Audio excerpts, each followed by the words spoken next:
Welcome to another episode of China Update, where I provide you with the most up-to-date political, economic, and geostrategic analysis on the world's number 2 economy.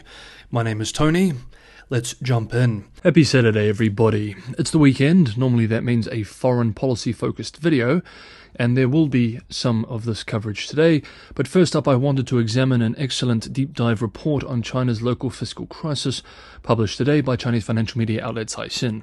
This is a space we've been following on China Update for some time now, and I believe it's one of the most underappreciated crises in the country today. Now, the outlet argues that China's campaign to reduce hidden borrowing, parked on the balance sheets of local government financing vehicles, has left many heavily indebted authorities struggling to find investment and support their economic growth. Some, the outlet writes, including Chongqing, a municipality on an official list of 12 high-risk provincial-level regions on the brink of financial collapse, are now attempting to reform some of their local government financing vehicles into market-oriented entities and offload government liability for the vehicles' borrowings.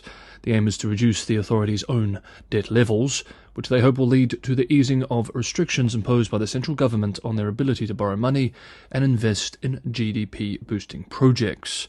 Quote, but some analysts are warning that this decoupling won't necessarily resolve the financial risks of the local government financing vehicles or the local governments. Instead, the strategy could lead to a new build-up of hidden debt. Even though many of these vehicles are being turned into industrial investment platforms, they may continue to invest, directly or indirectly, in local government-led infrastructure projects that won't generate enough cash flow for debt repayment. End quote. The move to divorce their local government financing vehicles comes as local officials across the country scramble to comply with 2 documents released by the State Council, one in September and one in December, to tackle excessive local government hidden debt, a state of affairs which places over half of the country's local governments on the verge of bankruptcy. Quote, many provincial-level regions are struggling under heavy debt burdens and finding it increasingly difficult to balance efforts to resolve their debts as required by the central government with their economic and social development needs. Without more money, the authorities are finding it hard to repay interest on their outstanding debt, let alone grow their economies. End quote. Caixin explains that local government financing vehicles have played an important role in local government financing over the past 2 decades, as many authorities use them to fund infrastructure investment to reach their GDP growth targets. Their outstanding borrowings, which aren't recorded in local fiscal budgets, have soared, however. Regular viewers will remember that the International Monetary Fund estimated the figure to be as high as 60 trillion yuan, $8.5 trillion last year, almost 1.5 times the official local government debt as of the end of 2023. More than a quarter of local government financing vehicles do not have enough operating cash to cover interest payments on their debt, let alone principal, according to estimates by UBS. We will continue to follow this space as it develops. Next up, this week, PRC Premier Li Qiang was in New Zealand for a series of meetings with political and business leadership, part of a longer tour which will see him in Australia and Malaysia.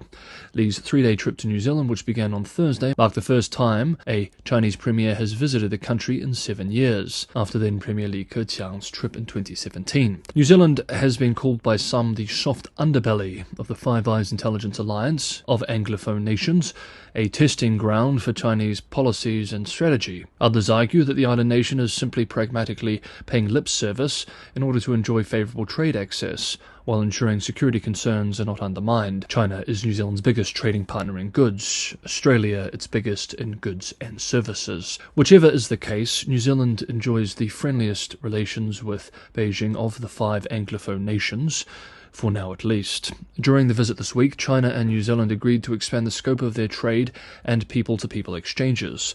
The 2 sides will start talks on their services trade based on a negative list approach, under which parties involved commit to provide market access except in those areas where restrictions are specifically listed. In a meeting with New Zealand Prime Minister Christopher Luxon on Thursday, Li announced that China will also allow visa-free entry for New Zealanders, while calling on Wellington to provide more convenience for Chinese visitors.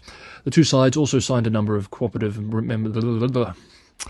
Let's try that again. The 2 sides also signed a number of cooperation memorandums, including on improving the business environment and on patents, while pledging to hold regular talks on foreign affairs, trade, law enforcement and defence. Li recognized the elephant in the room, saying it was natural that the two countries, quote, don't always see eye to eye with each other on everything.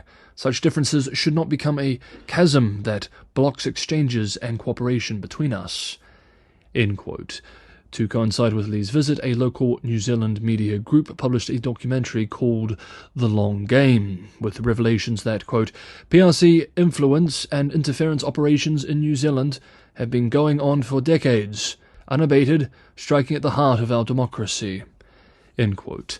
The piece also had accusations of a state-sponsored kidnapping attempt of a Chinese man in Auckland who was left hospitalized. This documentary has prompted calls for an inquiry from a group of MPs, members of parliament, from all major parties called the Interparliamentary Alliance on China, EPAC. This week, too, Anne-Marie Brady, Fellow of the Royal Society of New Zealand, Senior Fellow at the Australian Strategic Policy Institute, and Global Fellow with the Kissinger Institute on China and the United States' Polar Initiative at the Woodrow Wilson Center in the US, an expert in PRC foreign interference activities in the English-speaking world, penned a piece about how New Zealand-China relations have changed in recent years in the face of accusations of Chinese interference.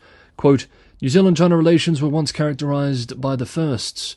New Zealand was the first to recognize China as a market economy, the first Western country to sign a free trade agreement with China, and the first to sign an agreement on the Belt and Road Initiative. Now, a new first has been reached for New Zealand-China relations. The first time a New Zealand Prime Minister has publicly raised concerns about China's foreign interference activities against New Zealand. Christopher Luxon's statement on his meeting with Chinese Premier Li Qiang highlighted foreign interference as one of the several matters of concern. In 2020, the government adopted the new framing for New Zealand-China relations, looking for common points while facing up to differences.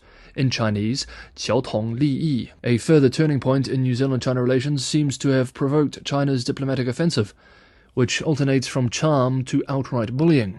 In June 2023, the New Zealand government issued the first of a set of unprecedented security reports on foreign affairs, intelligence, defence and national security.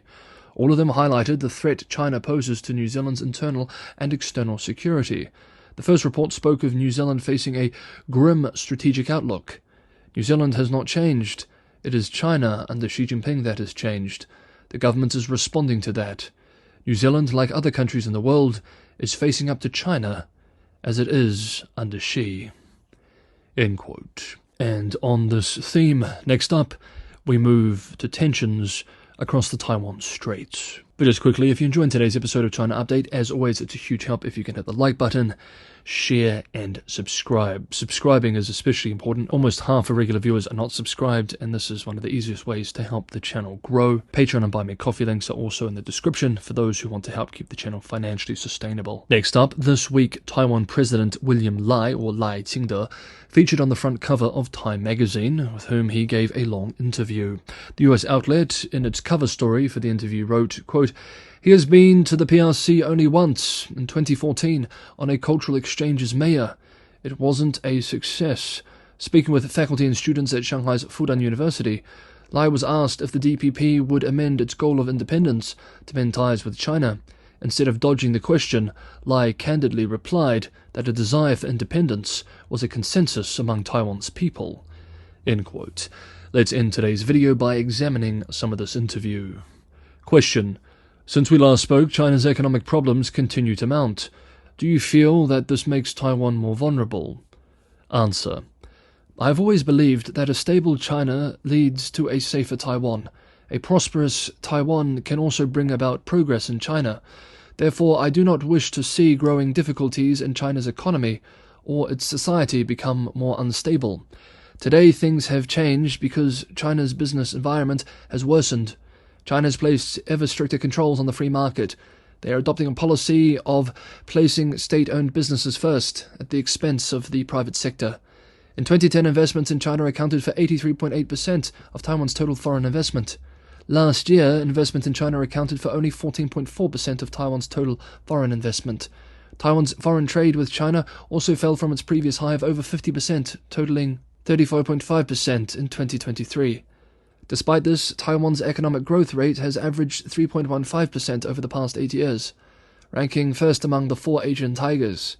During former President Tsai Ing-wen's 8-year term, The stock market grew by 155.5%, and its value increased 1.8-fold. When former President Tsai first assumed office, the stock market was a little over 8,000 points. Now it has surpassed 20,000 points. In other words, even as China's economy has continued to decline, Taiwan's economy has continued to grow and has not been affected by China. Question. Some of your DPP colleagues have pointed out that 17 opposition nationalist KMT party lawmakers went to China recently and met with CCP No. 4 and chief ideologue Wang Huning, and they have openly accused the KMT of being a fifth column for CCP in trying to disrupt your administration. Is that an opinion that you share? Answer. In a democratic society, the interests of the people should take precedent. This is the principle of democracy at work. As a result, political parties should put national interests above their own. As Taiwan faces different forms of pressure from China, everybody, regardless of party affiliation, should put the people first and prioritize national interests. They should not let themselves be influenced by any authoritarian country. Question. The CCP has refused to engage with your administration or the DPP. Is it beneficial for the KMT to have trips to China and engagements with China, whether it's former President Ma Ying-jeou, on an unofficial basis, or KMT lawmakers? Answer. The people of Taiwan and all political parties, regardless of affiliation, should recognize and respond to the PRC's core objectives of annexing Taiwan. Only by coming together domestically and strengthening our global linkages can we maintain our sovereignty, freedom, and democratic way of life. By doing so, we will have the capacity and opportunity to determine our own future. No political party should sacrifice national sovereignty for political gain. William Lai concluded the interview by expressing, I attribute my success to Taiwan's democratization. If it were not for the sacrifices, contributions, and achievements of countless individuals up until now, I could not have been afforded the opportunity to sit here. My responsibility is to further deepen Taiwan's democracy and enable hard-working people from all walks of life to realize their ideals and contribute to our country. Here ends the interview and today's episode of China Update. Thank you so much, everybody, for watching. Have a great Saturday, have a restful weekend, and I will see you all on Monday.